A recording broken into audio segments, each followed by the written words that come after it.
días a todos. Bienvenidos a esta entrevista con el experto Iván Ludeña.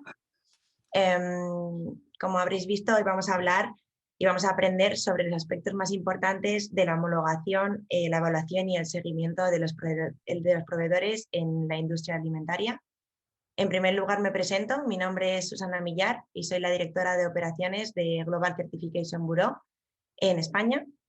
Voy a realizar una pequeña presentación sobre nuestra empresa y luego ya le daré paso al experto Iván, ¿vale? Así que lo primero de todo, ¿quiénes somos? Global Certification Bureau somos un organismo internacional de certificación con reconocimiento global en más de 100 países, con profesionales altamente cualificados en el ámbito de la evaluación de la conformidad en normas nacionales, internacionales, voluntarias, estándares de marca, evaluación de proveedores, así como otros protocolos aplicables por sectores de actividad económica. ¿Cuál es nuestra visión? Nuestra visión es trascender en un entorno sin fronteras con la mejor alternativa en la evaluación y en la certificación, y nuestra misión es que proporcionemos servicios confiables de la evaluación de la conformidad a las organizaciones e instituciones comprometidas con el cumplimiento de normas propias, nacionales, internacionales, en beneficio de la sociedad.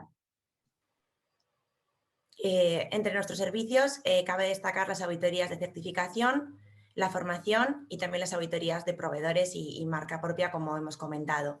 Dentro de las normas que estamos acreditados, voy a mencionar algunas, que serían la Trinorma 9.000, 14.000 y 45.000, que son las normas de calidad, medio ambiente y prevención.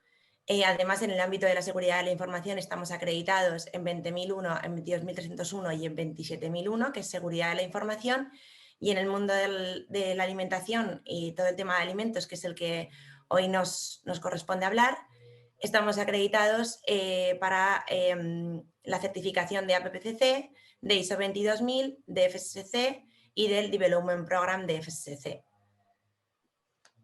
Además, estamos acreditados en otras normas, como serían la 28.000 de cadena de suministro, 37.001 de gestión antisoborno, 39.000 de seguridad vial y normas como protección de datos o certificaciones de estándares de marca y evaluación y certificación de proveedores confiables, que es lo que vamos a tratar en el día de hoy.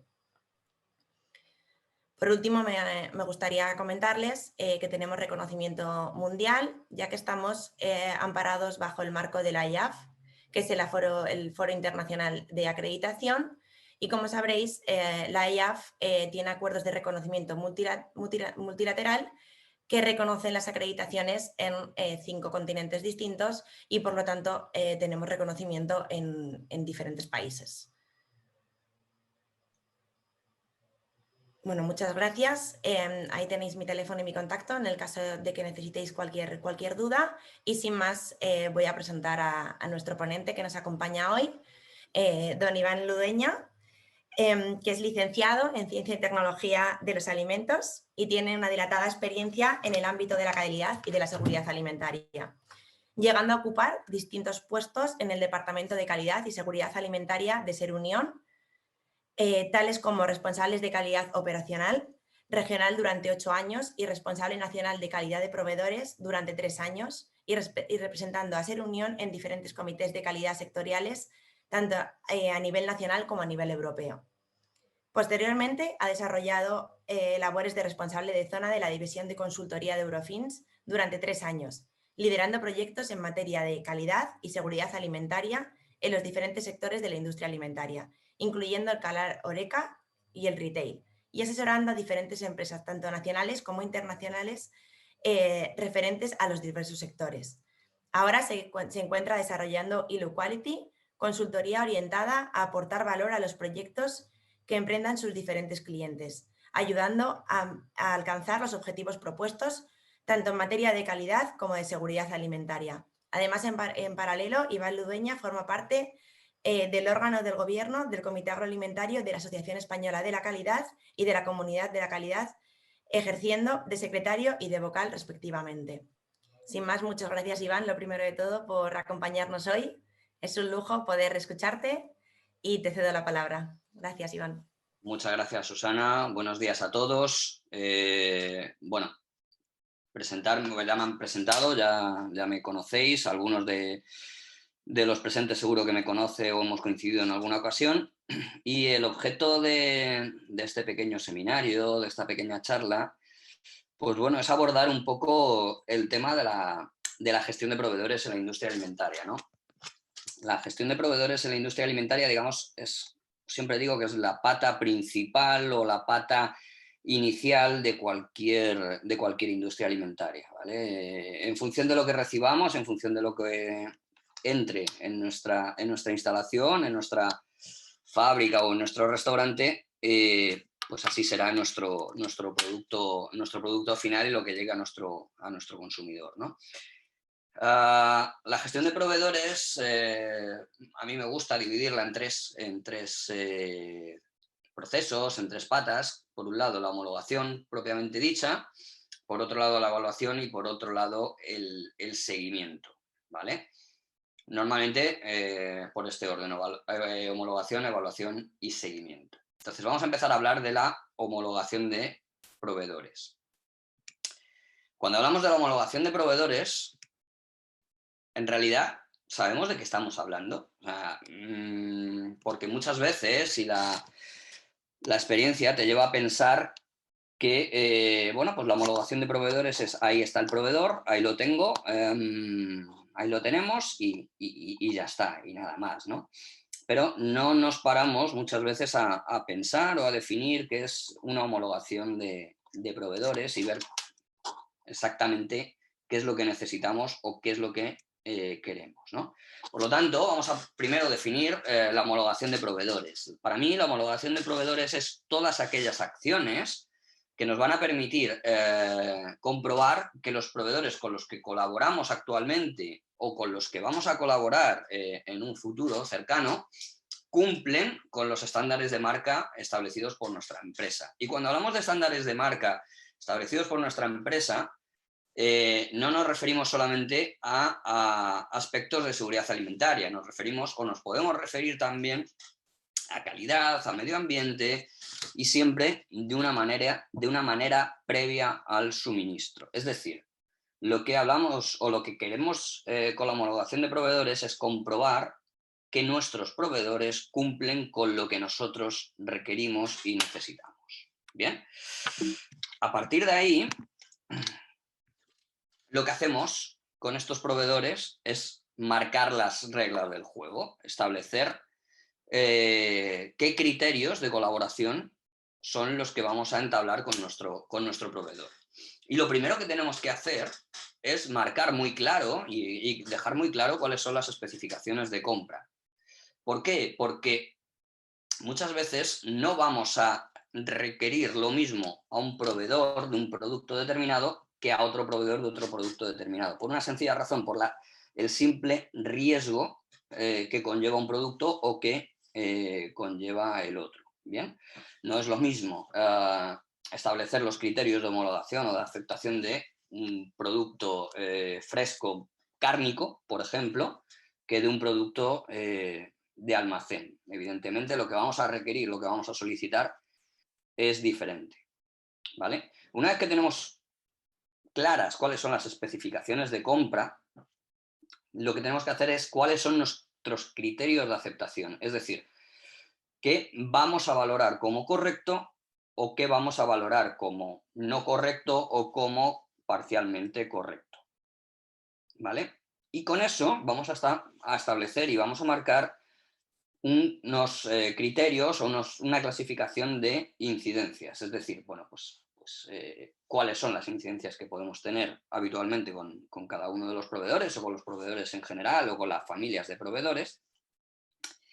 Y a partir de ahí clasificarlas y establecer posibles penalizaciones o posibles actuaciones, ¿vale? Lógicamente, cuando marcamos estas reglas del juego, no solamente las tenemos que saber nosotros y aceptar nosotros, las tenemos que comunicar y pactar al proveedor de una manera previa a la homologación. Oye, proveedor A, bueno, pues estas son las reglas del juego, tú quieres ser nuestro proveedor, quieres acompañarnos en este camino, en esta andadura, y esto es lo que nosotros requerimos. A partir de aquí, aceptas, no aceptas, cumples, no cumples, ¿no? Una vez marcadas las reglas del juego y aceptadas por parte del proveedor, comenzaría el proceso de homologación propiamente dicho. ¿Vale? Aquí marco 4 tipos de homologación que considero que son las que existen.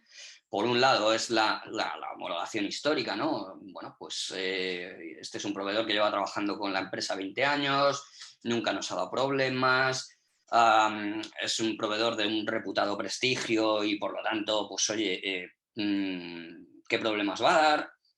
Entonces, bueno, esta es una forma de homologación, una forma de homologar. Luego está la parte documental. Oye, yo te voy a requerir una serie de documentos, una serie de documentación y tú me la vas a enviar y yo la voy a aceptar. ¿Vale?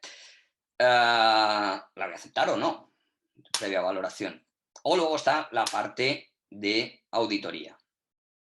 ¿Vale? La parte de auditoría que veremos si se hace, posteriormente veremos si se hace de manera interna o se hace de manera externa. Luego, por último, hay una homologación mixta. Desde mi punto de vista, la homologación histórica es insuficiente. ¿Vale? Puedes llevar 20 años trabajando con un proveedor, puedes tener un proveedor de un prestigio impresionante, pero creo que tienes que marcar muy claramente qué requerimientos o qué requisitos son los que te interesa como compañía, ¿no?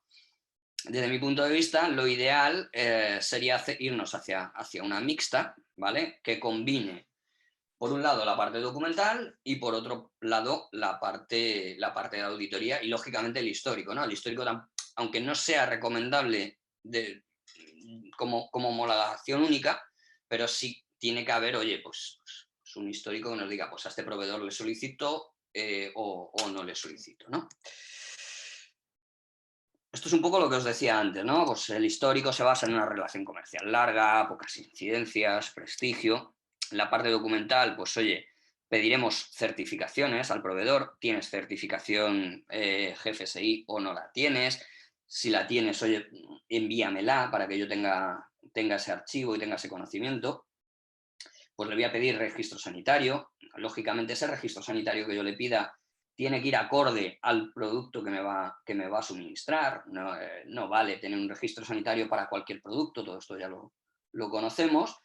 Las fichas técnicas de los productos que me vas a enviar, las analíticas, un poco lo que os comentaba antes del riesgo, ¿no? No le vamos a pedir las mismas analíticas o el mismo tipo de analíticas a un proveedor de producto fresco que a un proveedor de producto no perecedero. Los estudios de vida útil. Lo ideal es mandarles un cuestionario de homologación, ¿vale? Un cuestionario de homologación que puede ser más o menos extenso en función de lo que nosotros queramos. Puede ser un cuestionario del tipo 4 puntos o puede ser un cuestionario en el cual pues solicites contactos de 24 horas, les solicites información de lo que están haciendo en responsabilidad social empresarial, le puedes solicitar información o documentación de aspectos medioambientales y sostenibles, un poco en función de tus criterios, ¿no? Oye, pues mi empresa quiero que vaya en esta línea y por lo tanto mis proveedores tienen que acompañarme en esa línea y en ese camino. Un ejercicio de trazabilidad y retirada. Para mí es muy importante saber cómo gestionan mis proveedores no solo la trazabilidad, sino la posible retirada ante un caso de alerta, que al final, oye, todos sabemos que el papel lo aguanta todo, pero creo que es necesario o se hace necesario un simulacro de retirada, ¿no? Y por último, la parte de auditoría, que hay 2 patas, ¿no? Por un lado, oye, si tenemos una certificación externa basada en un referencial GFSI, pues lógicamente solicitarle el informe de esa auditoría externa para, oye, saber cómo está nuestro proveedor o al menos, digamos, la valoración de esa auditoría. Y luego, por otro lado, realizar una auditoría de homologación propia. ¿vale? Bien hecha por mi empresa o bien externalizando hacia otra persona o hacia otra entidad que haga la auditoría. Una vez tenemos todo esto, evaluamos tanto la parte documental, el histórico, evaluamos las auditorías y tenemos un resultado de homologación. Y vamos a clasificar al proveedor, ¿vale? Podemos encontrarnos con que el proveedor cumple completamente nuestro estándar, ¿vale? Y lo llamaremos proveedor A, lo podemos llamar proveedor tipo 1, lo podemos llamar proveedor homologado. Esto, bueno, a criterio y a gusto de consumidor, ¿no? Podemos encontrarnos con que el proveedor cumple de manera parcial. Bueno, pues oye, el proveedor será tipo B, será tipo 2 o condicionado. O directamente el proveedor no cumple con nuestros estándares y lo clasificamos o bien C, tipo 3 o proveedor no homologado. Un poco, la nomenclatura da un poco igual, no importa tanto, pero sí que haya esta clasificación. ¿Por qué? Porque en función de esta clasificación vamos a trabajar posteriormente lo que es la evaluación de ese proveedor, ¿vale? La evaluación es la metodología de trabajo que nos permite comprobar en el día a día el desarrollo de la actividad de ese proveedor para, pues oye, comprobar y verificar que cumple con lo que hemos analizado durante la homologación. Lógicamente, esta evaluación no va a ser igual si el proveedor es tipo A bueno, si el proveedor cumple completamente que si el proveedor cumple de manera parcial, ¿no? Yo catalogo la evaluación en cuatro aspectos, ¿vale? Por un lado, lo que es la recepción del producto en sí. Nosotros vamos a establecer unos controles de recepción con una frecuencia de dichos controles que serán más intensivos o menos intensivos, pues en función no solamente de la clasificación del proveedor, sino también del propio riesgo. Cantidad de incidencias que hemos tenido, pero no solo esa cantidad de incidencias según la tipología de la incidencia, según sea leve, grave, muy grave, pues lógicamente nos va a dar una información del desempeño y del rendimiento de nuestro proveedor.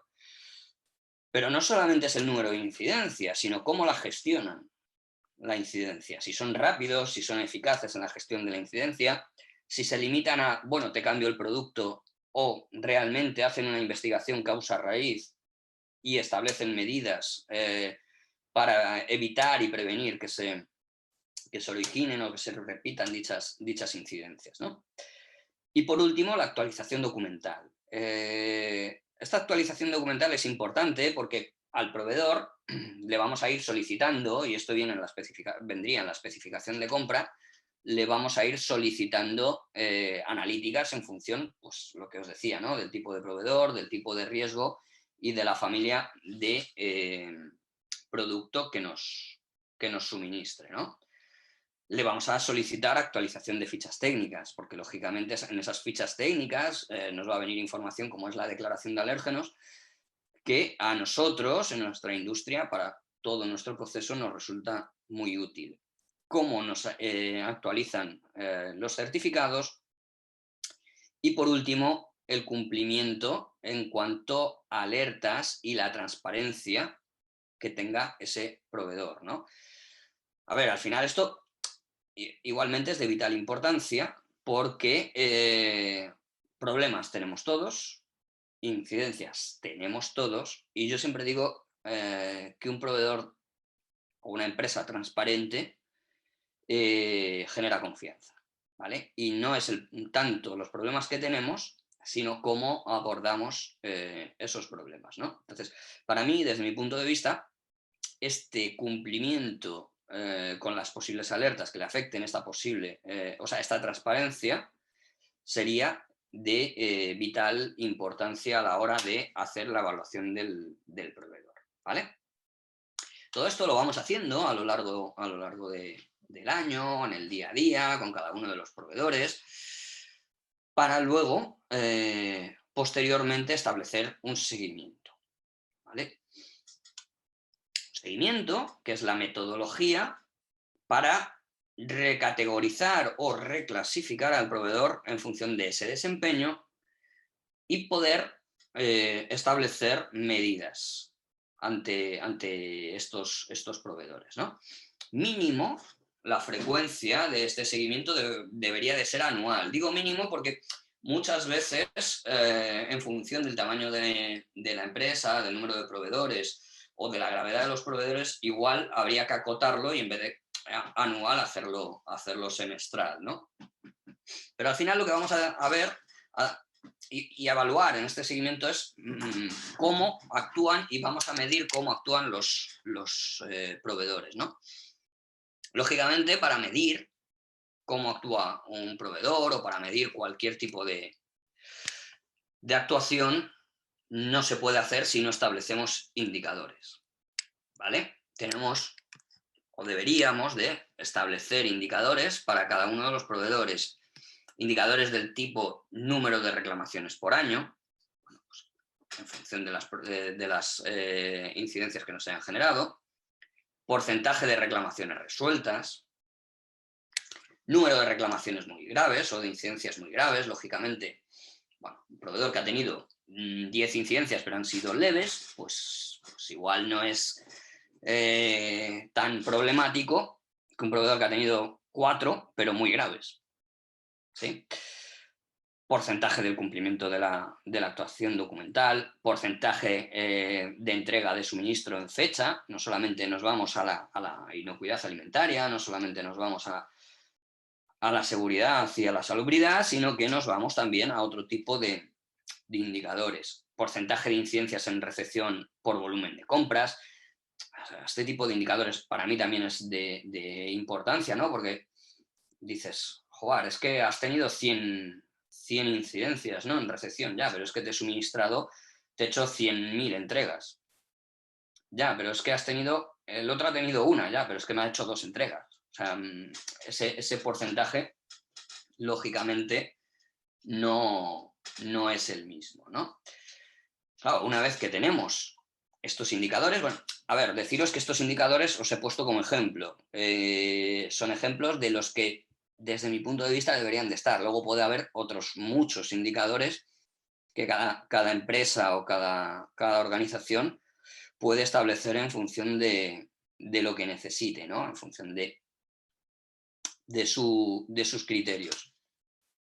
Estos indicadores, al final, me van a dar una pequeña puntuación global, ¿no? Del proveedor, ¿vale? Me van a establecer una clasificación, una puntuación. Yo recomiendo siempre establecer del 0 al 100, un poco por comodidad en cuanto a porcentaje y en cuanto a puntuación, y esa puntuación global me va a dar lugar a una clasificación. Una clasificación que aquí, insisto, los límites cada uno los marca como cree conveniente, ¿vale? En este caso, yo lo suelo marcar como un 85. Bueno, pues proveedores que me han obtenido una puntuación superior al 85, pues se mantienen o suben de categoría, o se mantienen como categoría A o ascenderían a esa categoría, ¿no? Proveedores con una puntuación entre 85 y 75 se quedarían en una categoría B, bien porque se mantienen, bien porque ascienden o bien porque descienden, y proveedores con una puntuación inferior a 75 descenderían a la categoría de no homologado, ¿no? A ver, aquí sí que me gustaría marcar que todo esto, como todo en la vida, es flexible, y en muchas ocasiones, tanto en la homologación como en el seguimiento, nos podemos encontrar con proveedores que acaban obteniendo una puntuación o una clasificación, una categorización de no homologado, y en realidad es un proveedor que estratégicamente interesa, ¿no? Por precio, por servicio, por tipo de producto que suministra, ¿no? Entonces, bueno, hay que ser flexible, hay que establecerles a estos proveedores o que te establezcan un plan de actuación para que puedan cambiar o avanzar en esta categorización, ¿vale? ¿Por qué considero que es tan importante todo esto? Porque llegará a final de año, llegará lo que las normas llaman revisión del sistema, pero que aunque no tengas establecido una norma en tu empresa, desde mi punto de vista hay que hacerlo, porque es la manera de mejorar, y evaluarás al proveedor y dirás, pues al final de año estableceré mi plan de acción de cara al año siguiente con todos y cada uno de esos proveedores. Por ejemplo, a los proveedores que finalicen el 2021 con la categoría A, pues no haré nada especial. Simplemente mantendré la frecuencia de los controles de recepción y mantendré la frecuencia en la actualización documental. Los proveedores que han acabado el 2021 con una clasificación o con una categorización de B, lo que haremos es incrementar esa frecuencia en los controles de recepción. ¿Por qué? Porque, bueno, he considerado o hemos considerado que necesitamos poner más la lupa en este proveedor y por lo tanto además vamos a incrementar la frecuencia en la solicitud de estas analíticas. Y además vamos a programar una auditoría en el segundo semestre del año. ¿Vale? Al proveedor C le diremos que empezaremos el 2022 diciéndoles que vamos a programar una auditoría y aunque en función del resultado de esa auditoría continuará o no continuará, o nos establecerá un plan de acción que en función del resultado de ese plan de acción, del cumplimiento y de la eficacia del mismo, va a depender la continuidad del proveedor en nuestra compañía, ¿no? Al final, si nos fijamos, no es ni más ni más menos lo que hemos dicho que aplicar un análisis de riesgos detallado al proceso de gestión de proveedores. Básicamente, si nos volvemos al inicio, lo que hacemos con la homologación y con la especificación de compras es determinar el riesgo que tienen cada uno de los proveedores. Lo que hacemos con la evaluación es establecer medidas de mitigación del riesgo con esos controles. Y por último, lo que hacemos con el seguimiento es una reevaluación o rediseño de esas medidas de mitigación en función de la eficacia de las mismas. No tiene más misterio ni menos que aplicar la gestión de riesgos a la gestión de proveedores. Y a partir de aquí vamos a ir diseñando nuestro día a día en el futuro, ¿vale? Y ahora supongo que podrán surgir algunas preguntas que yo gustosamente contestaré. Hola. Sí, ¿me escucháis? ¿Se me escucha bien? Sí, vale, Sí. perfecto. Sí, yo ya me he anotado unas cuantas dudas que tengo que hacerte y como, bueno, habíamos hablado de que esto iba a ser un poco entrevista, pues también me gustaría empezar yo y así que se vaya animando la gente a preguntar, ¿vale? Mira, la primera pregunta que te quería hacer es, has hablado bueno, del tema de las auditorías, ¿no? Y cuando las empresas están certificadas bajo un estándar GFSI, ¿no? Sabemos que en España existen muchas pymes y hay muchas empresas que todavía no cumplen con una norma GFSI, ¿no? Realmente, ¿cómo tratarías a la hora del checklist y es un poco lo que tú hablabas, ¿no? Que aunque sea un proveedor bueno que te interese, que a veces no cumple con todo y nos da como un proveedor no homologado, ¿no? ¿Cómo tratarías tú esa diferencia? Realmente en el checklist, ¿cómo diferenciarías esos dos tipos de proveedores, ¿no? Los proveedores que ya tienen una norma certificada y los proveedores que no tienen ninguna norma? Vale, a ver, el proveedor que tiene una norma certificada simplemente en la homologación, hablo del el proceso de homologación, luego ya el seguimiento variará en función del desempeño, ¿no? Pero en la homologación, el proveedor que tiene una norma GFSI simplemente, oye, adjúntame certificado de norma, adjúntame informe, ¿vale? Porque yo entiendo que ya ha habido una entidad de certificación que te ha valorado y que está correcto, ¿vale?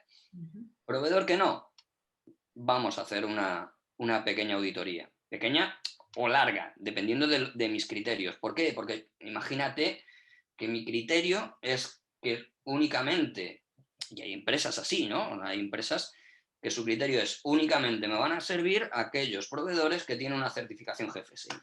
Punto. Porque mi criterio es así. Ya está. Ahora bien, yo puedo tener otro criterio, puedo ser más flexible en ese punto de vista y yo establezco mi propio sistema y mi propio checklist de auditoría o mi propio sistema de auditoría en función de lo que yo considero.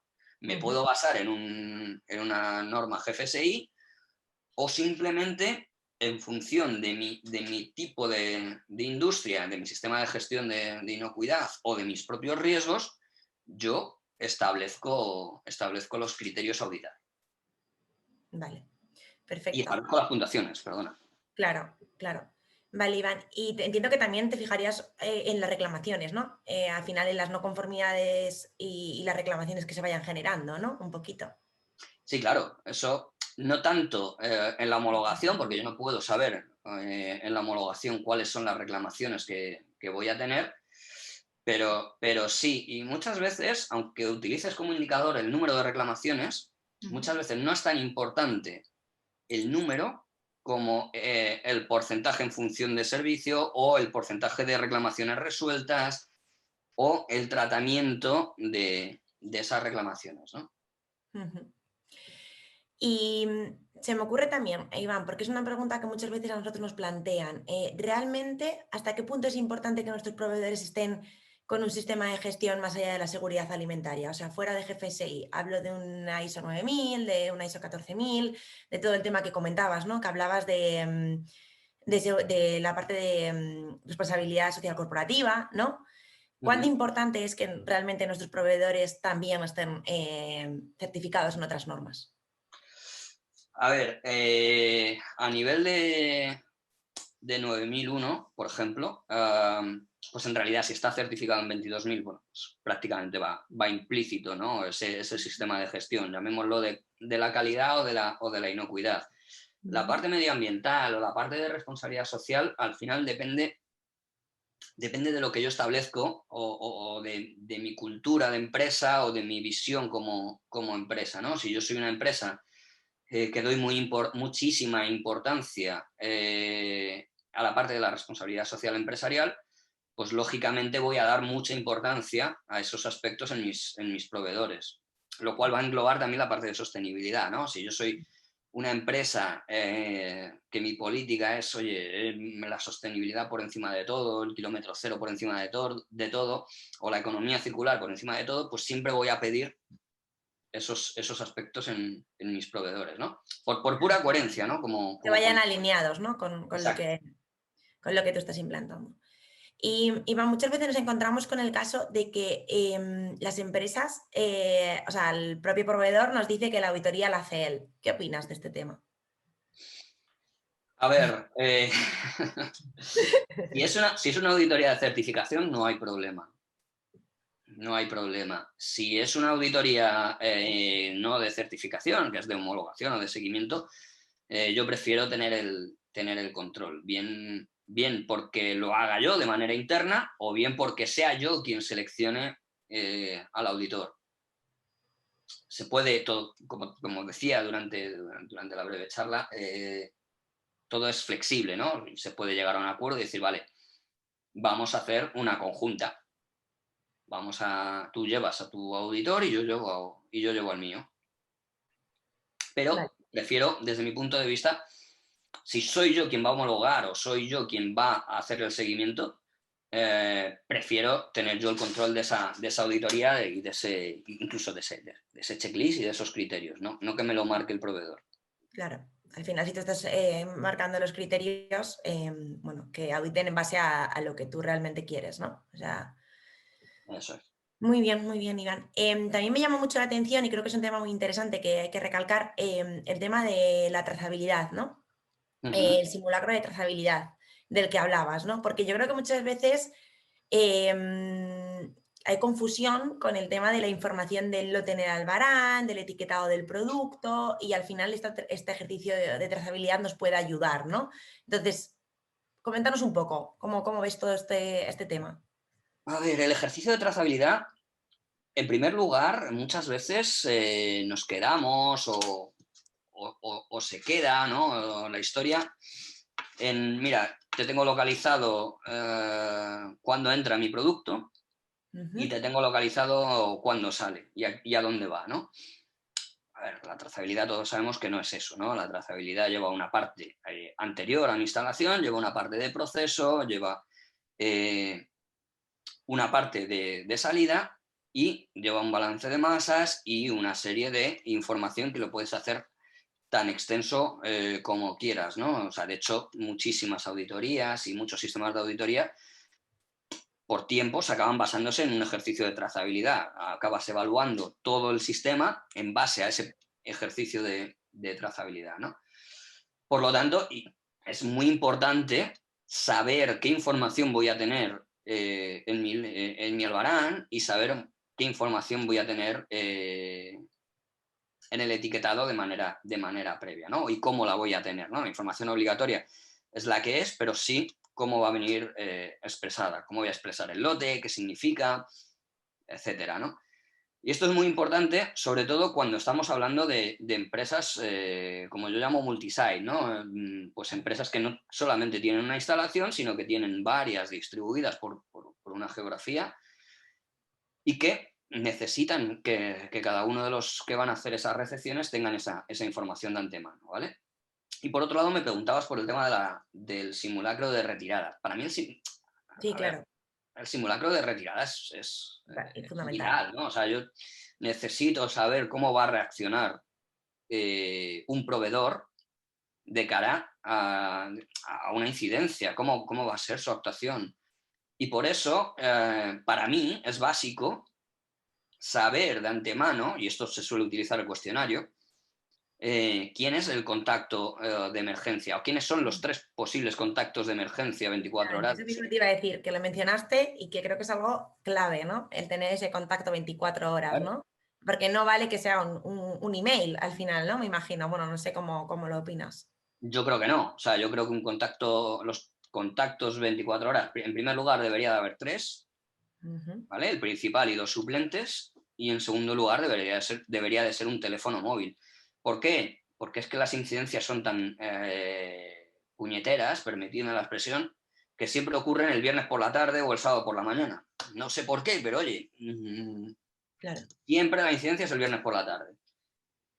claro. Entonces, lo suyo es que haya una persona a la que puedas contactar. Por eso digo lo de los tres Claro. teléfonos, porque también es verdad que, oye, puedes tener un teléfono y da la puñetera casualidad que esa persona pues está ocupado con un tema profesional o con un tema personal y no lo puede coger. Por lo menos que haya un par de opciones de suplencia.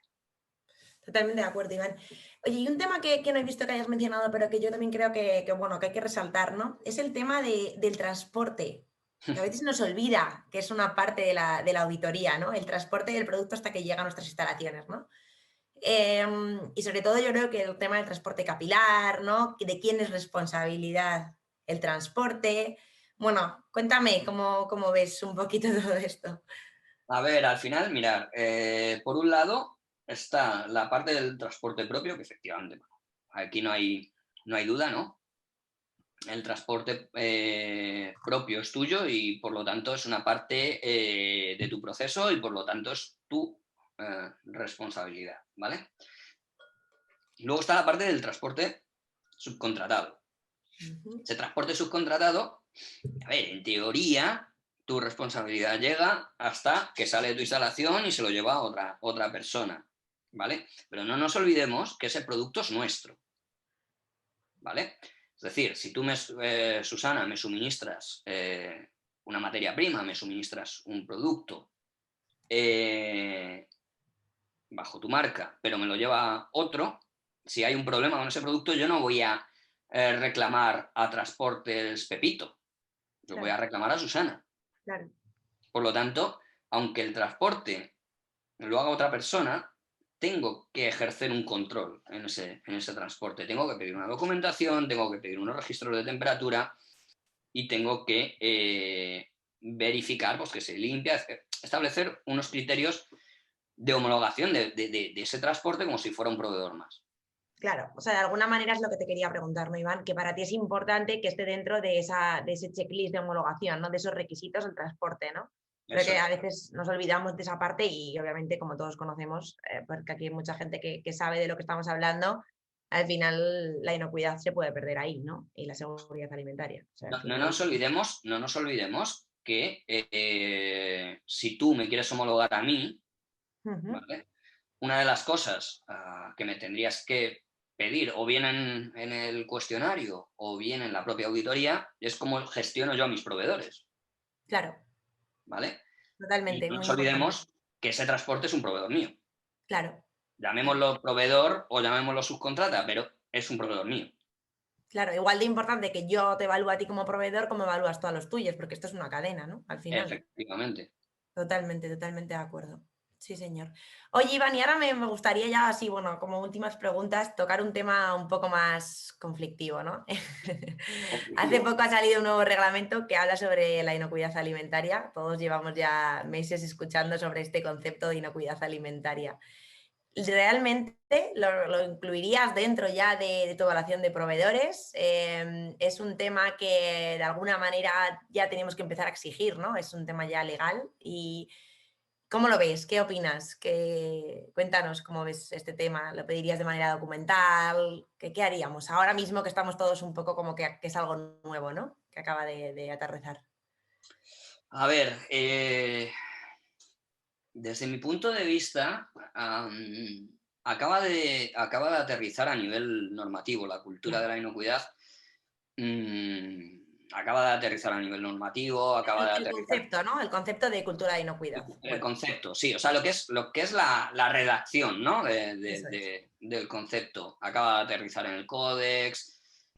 Bueno, pero no nos olvidemos que en realidad es algo que debería de haber estado existiendo por los siglos de los siglos, ¿no? Muchas veces, y yo creo que muchas empresas, de cierta manera, ya se estaba solicitando esta cultura Claro, de... pero Iván, yo ahí es donde veo la diferencia, ¿no? Bueno, entiendo que como todos, ahora opinarán toda la gente que nos está escuchando, pero realmente, bueno, pues sí, estamos pidiendo formación en seguridad alimentaria, estamos pidiendo X requisitos, ¿no? Pero ¿ya crees que hay que pedir cultura como tal? Pero es que, Aunque la cultura es otras muchas cosas, está claro, engloba.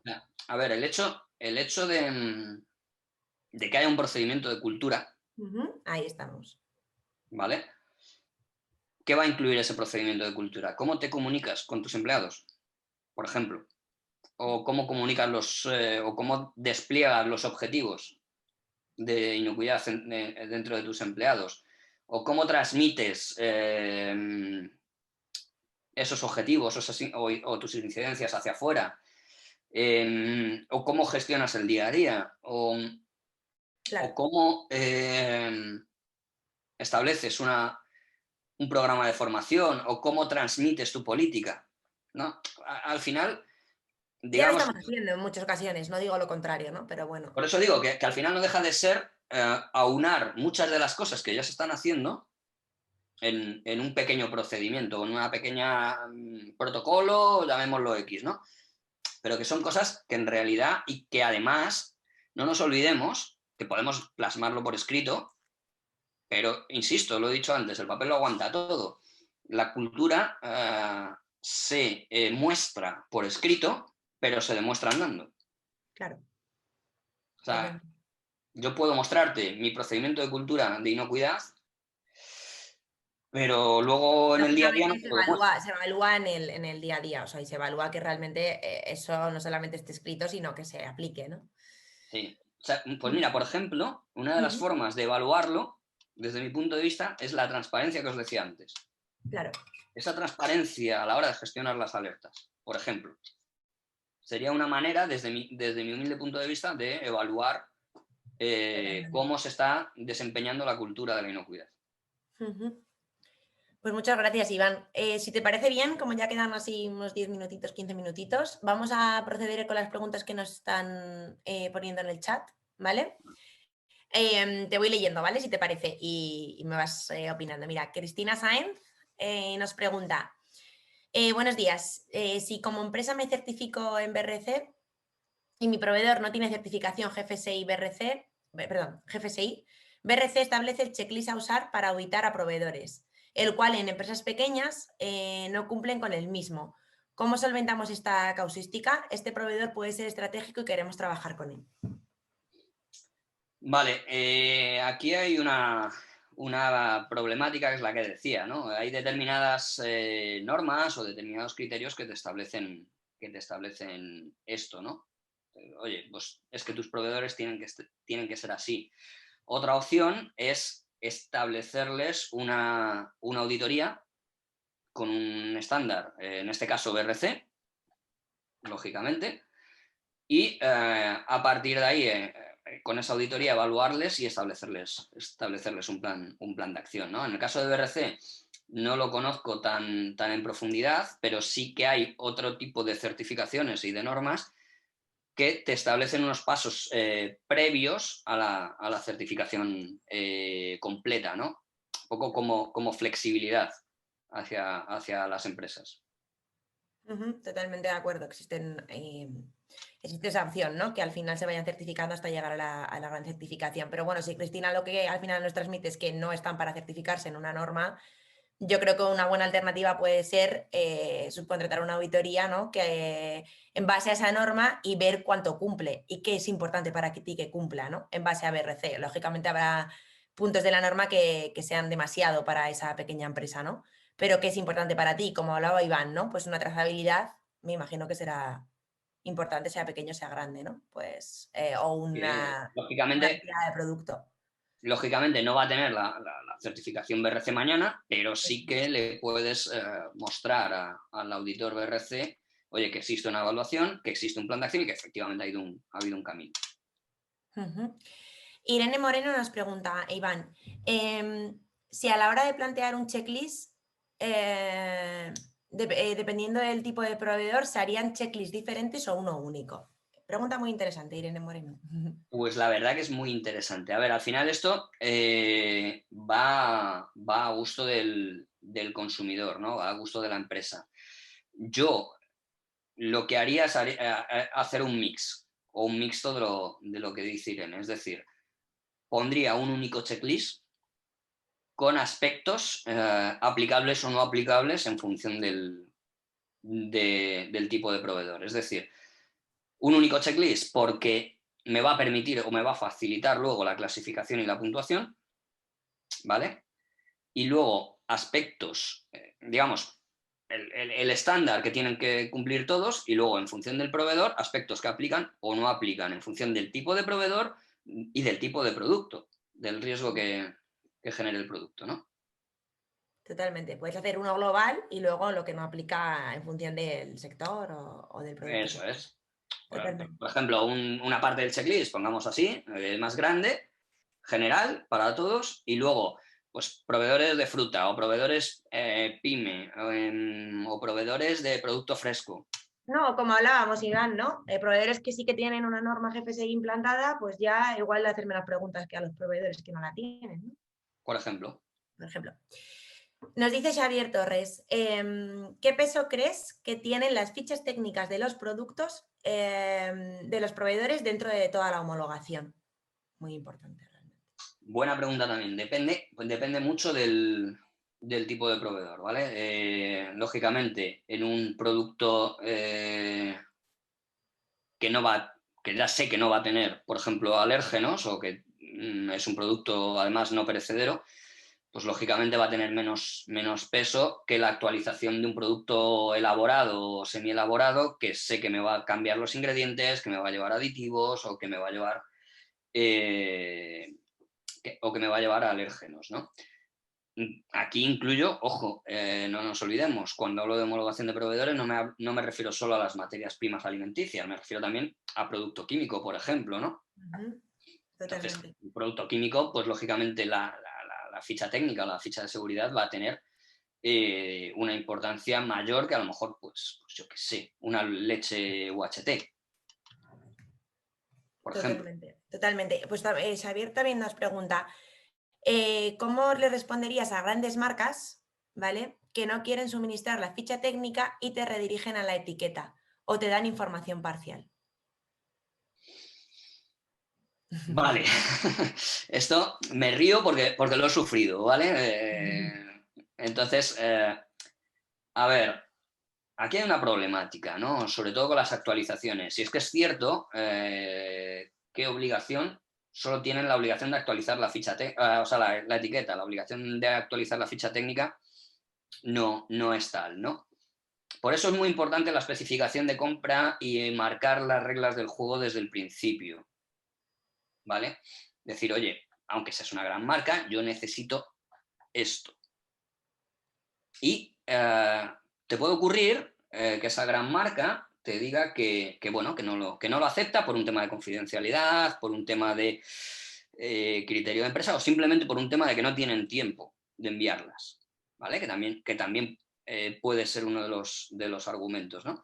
Entonces, negociar en esa especificación de compra, en esas reglas del juego, negociar con esa gran marca y decir, oye, mira, vale, no me mandes la ficha técnica completa, pero al menos estos 3, 4 aspectos para mí son de vital importancia por esto y por esto. Vale, al final, el juego proveedor-cliente no deja de ser un juego de negociación, tan sencillo y tan difícil. Totalmente, totalmente.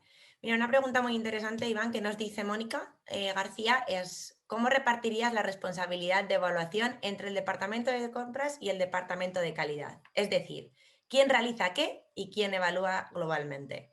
Porque calidad puede perder datos como plazos de entrega o cantidades entregadas. Tiene que haber una coordinación total.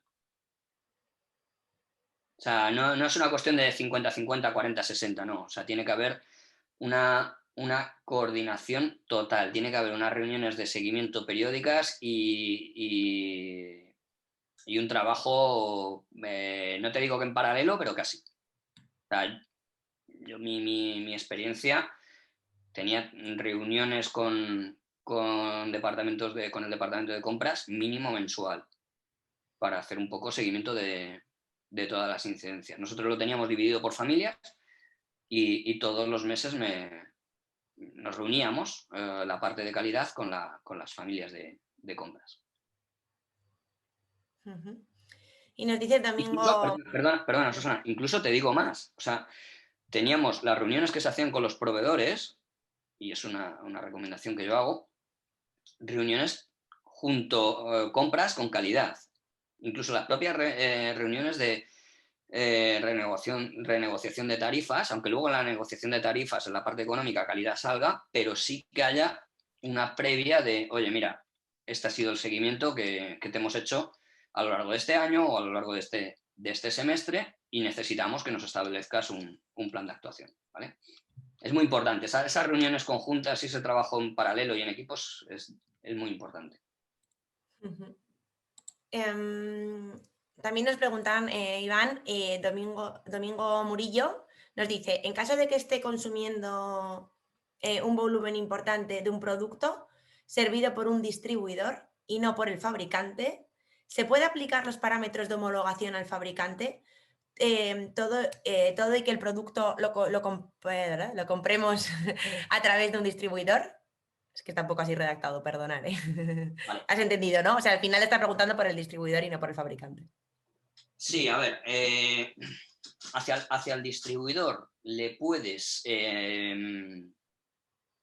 si solo te vas a dirigir al distribuidor, es pedirle la misma homologación que tú estableces para ti, que establezca él para su fabricante, O si no he entendido mal la pregunta, que entiendo que se refiere pues, a aquellas empresas que reciben una determinada marca de un determinado fabricante a través de un distribuidor y solo reciben esa, se puede aplicar la homologación al fabricante, pero siempre previo acuerdo con el distribuidor. Es decir, si yo quiero llegar a un fabricante que me sirve a través tuyo, Susana, yo te plantearía a ti, oye, Susana, necesito aplicar todo esto que te estoy aplicando a ti a tu fabricante. Me das el consentimiento, lo aceptas, vamos de la mano. Claro, ¿Vale? Se pero podría yo hacer. creo que también el planteamiento que dicen, Iván, es hasta qué punto puede ir llegar al fabricante, ¿no? Insisto, si tú me vas a distribuir, vamos a ponerte un ejemplo claro, tú me distribuyes 18 marcas de arroces, es Claro. complicado, ¿vale? Si tú, como Susana, como distribuidora, me distribuyes una única marca de arroz, ¿vale? Aunque me la distribuyas tú, pero lo que me llega es esa marca de arroz. Entonces, yo sí que te diría que se podría establecer ese nexo de unión hacia el fabricante o ese nexo de homologación hacia el fabricante. Pero, lógicamente, previo acuerdo contigo, que eres con quien tengo firmado el acuerdo. Claro, claro, totalmente. Gracias, Iván. Nos pregunta Enrique Riestra que en relación al ejercicio de retirada recomienda contactar siempre con el cliente a través del contacto 24 horas durante la realización del ejercicio, evaluando el tiempo de respuesta del cliente o sería suficiente con comprobar que ese contacto es adecuado en otro momento. Lo pregunto porque siendo un simulacro, el cliente puede restarle importancia y no contestar en el momento, teniendo un tiempo de respuesta que no sería él, entre comillas, real. Vale, yo esto valoraría el tiempo de respuesta y así se lo haría ver, pero lo que igual no sería llamar o enviar un email y decir, o hacer una llamada, oye, mira, que es un simulacro, te voy a pasar esto, no, sino que a lo mejor lo que haría es, Susana, mira, a lo largo de los próximos 15 días voy a hacer un simulacro, no te voy a decir cuándo, pero voy a hacer un simulacro para evaluar tu respuesta, para ver cómo respondes ante una incidencia. Entonces, le pones sobre aviso de que es un simulacro, pero le estás dando o le intentas dar esa importancia, recalcando que te voy a valorar no solo que me respondes, sino el tiempo en el que me respondes. No sé si me he explicado. Sí, sí, sí, perfectamente, perfectamente. Bueno, pues en principio no hay más preguntas. No sé si alguien tiene alguna pregunta más. Aprovechad. A ver, espera, que hay por aquí. Sí, perdón, que hay alguna pregunta más. Xavi Torres nos vuelve a preguntar y nos dice, ¿ves en un futuro la huella de carbono como parámetro de homologación de un producto o proveedor? Sí. O sea, me tiro a la piscina. No te digo que a corto plazo ni a medio plazo, pero tarde o temprano sí. Sí, porque al final la tendencia a la normativa va a ir bueno, no va a ir, o sea, está yendo al Green Deal y está yendo a estrategias que supongan la producción o hacer de la cadena alimentaria mucho más sostenible de lo que es. Entonces, igual la huella de carbono como tal no, pero algo parecido sí. Y cada vez más empresas piden aspectos relacionados No. con Que sostenibilidad. Iván, en relación con lo que estás diciendo, realmente con los ODS 2030 vamos de cabeza. O sea, Por que eso, todo por lo eso, que podamos, ¿no? por Al eso he final. dicho sí. O sea, no nos olvidemos que a ver, al final en Europa, en la Unión Europea, los ODS los ha trasladado a través del Green Deal, que es un paquete de estrategias que van a ir en legislación. O sea, no es una cuestión de que tienes que cumplir con los ODS porque está muy bien y muy bonito. No, o sea, al final eso se ha trasladado al Green Deal y el Green Deal es una serie de futuros reglamentos que van a ir saliendo de aquí al 2030. Digo de aquí, igual un poquito más allá porque por H o por B, por desgracia, pues todo se está retrasando por lo que sabemos que se está retrasando, ¿no? Por la situación actual. Igual no es 2030 y es 2032, pero Perfecto. sí, o sea, lo tengo claro. Perdón, Iván, que vuelva a este tema, pero Irene le ha quedado una duda. Vale. Irene Moreno dice, entonces entiendo que el simulacro deberían de tenerlo hecho ellos o solicitas hacerlo tú. Explica bien este tema. O bien, si lo tienen hecho, que te lo manden con toda la documentación y y tú lo valoras, ¿vale? Eso podría ser suficiente, pero yo te diría que a lo largo del año sería bueno hacerles o pedirles que hagan uno contando contigo como cliente. Totalmente. Pues esa sería ya la última pregunta. Si no tienen ninguna pregunta más, Iván, de verdad que me ha parecido muy interesante. Ha Bueno, aportado mucho valor. Hemos, al final respondido a muchas dudas, yo creo. Todos hemos salido de dudas. Así que, es un tema muy interesante, es un tema muy particular de cada empresa, ¿no? Porque al final, aunque hemos abordado los aspectos más generales, al final cada empresa los desglosa y los desarrolla en función de sus criterios, ¿no? Y la verdad que esto daría pues para tirarte 3, 4 horas hablando de este tema tranquilamente, si no más. Si no totalmente, totalmente. Se me está ocurriendo que podamos hacer una formación relacionada con este tema. Así que bueno, lo vemos y a ver si para mayo podemos hablar un poquito de si la gente está interesada, tener ahí un cursito más profundo, porque la verdad que, jolín, nos queda por aprender, ¿no? En una hora no nos ha dado para nada. Bueno, aprenderemos seguro, si nos liamos a hablar de esto, aprenderemos seguros todos, los unos de los otros, porque cada uno lo desarrolla Es mi y lo experiencia también. desglosa y tiene anécdotas y experiencias que son siempre enriquecedoras. Totalmente, totalmente. Pues nada, Iván, un placer, un millón de gracias, un millón de gracias a todas las personas que nos están escuchando hoy. Y nada, tenéis nuestro contacto para lo que necesitéis y podamos ayudaros encantados, tanto Iván como yo. Y nada, Iván, espero volver a verte pronto y Perfecto. gracias. ¿Vale? Por Gracias a acompañarnos hoy. todos. Muchísimas gracias. Gracias, Iván. Gracias a todos. Buen día. Hasta luego.